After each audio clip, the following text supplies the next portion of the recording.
எனக்கு ஆண் குழந்தை தான் வேணும்னு கேட்குற ஒரு ஆட்டோ டிரைவர். எங்கள் ஸ்கூல் ட்ராமா காம்படிஷனுக்கு ஒரு குழந்தை வேணும்னு தேடுற 4 சின்ன குழந்தைங்க. ரொம்ப நாளாக குழந்தை இல்லாமல் இருக்கமேன்னு கவலைப்படுற ஒரு தம்பதி. ஐயோ, தேவையில்லாமல் ஒரு குழந்தை உருவாகிடுச்சேன்னு வருத்தப்படுற ஒரு கல்யாணம் ஆகாத பொண்ணு. பிறந்த குழந்தை இறந்து போச்சேன்னு ஃபீல் பண்ணுற ஒரு கப்பல். நமக்கு டைவர்ஸ்னால் நம்ம குழந்தை என்ன பண்ணும் அப்படின்னு யோசிக்காத ஒரு கணவன் மனைவி.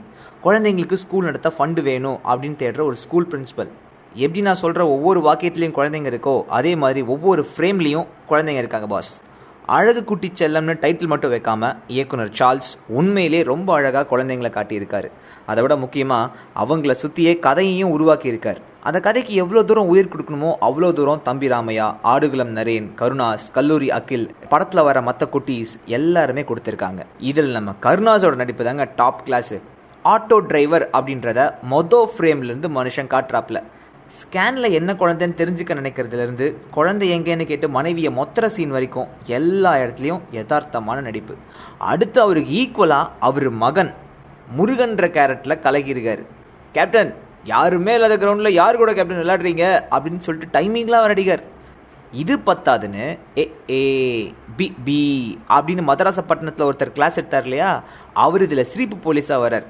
அவர்கிட்ட இருந்து கடத்தல்காரர்கள் தப்பிக்கிற சீன் கண்டிப்பாக உங்களை சிரிக்க வைக்கும். குழந்தைங்க படத்தில் கடத்தல்காரர்களா அப்படின்னு யோசிச்சிங்கன்னா அவங்க யார் அப்படின்றது நீங்கள் தான் பார்க்கணும். அது பயங்கரமான ஒரு சஸ்பென்ஸு.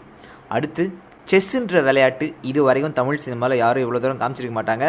அந்த ரேஞ்சுக்கு ரேபிட் செஸ் கேம் பற்றி நிறைய டீட்டெயில்ஸை படத்தில் வச்சது மட்டும் இல்லாமல் லாஜிக்காக அதை கதையோடையும் கனெக்ட் பண்ணியிருக்காரு.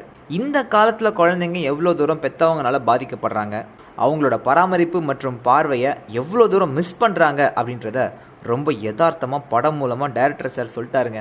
இதெல்லாம் போக படத்துக்கு இன்னொரு பெரிய சப்போர்ட்னா அது மியூசிக் டைரக்டர் வேட் சங்கர் சுகவனம். மியூசிக்னால பல இடத்துல படத்தை கிரிப்பாக்குறாரு. இன்னும் சொல்ல போனால் என் கிரெடிட்ஸில் சக்தி ஸ்ரீ கோபாலன் பாடுற பாட்டு படம் முடிஞ்சு பல நிமிஷத்துக்கு உங்கள் காதுக்குள்ளே நின்றுருக்கும். ஒரே படத்தில் குழந்தைனால உண்டாகிற வலி, குழந்தை இல்லைங்கிற வலி, இருக்கிற குழந்தைய கவனிச்சிக்க முடியாத வழி, இன்னும் நிறைய விஷயங்களை பேக் பண்ணிட்டாரு டைரக்டர். படத்தோட ப்ளஸ்ஸும் அதுதான், லைட்டாக மைனஸும் அதுதான். ஸ்க்ரீன் பிளே கிரிப்பாக இருக்கிறதுனால எங்கேயும் அலுப்பு தட்டாமல் போகுது.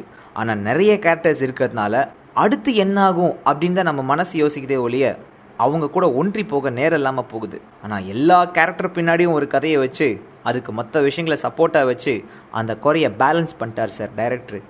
கண்டிப்பாக குடும்பத்தோடு போய் பார்க்க வேண்டிய ஒரு படமாக அழகு குட்டி செல்லம் இருக்குது. நம்ம ஜில் ஜங் ஜக் மீட்டரில் படம் செம்ம ஜில்லு சார்.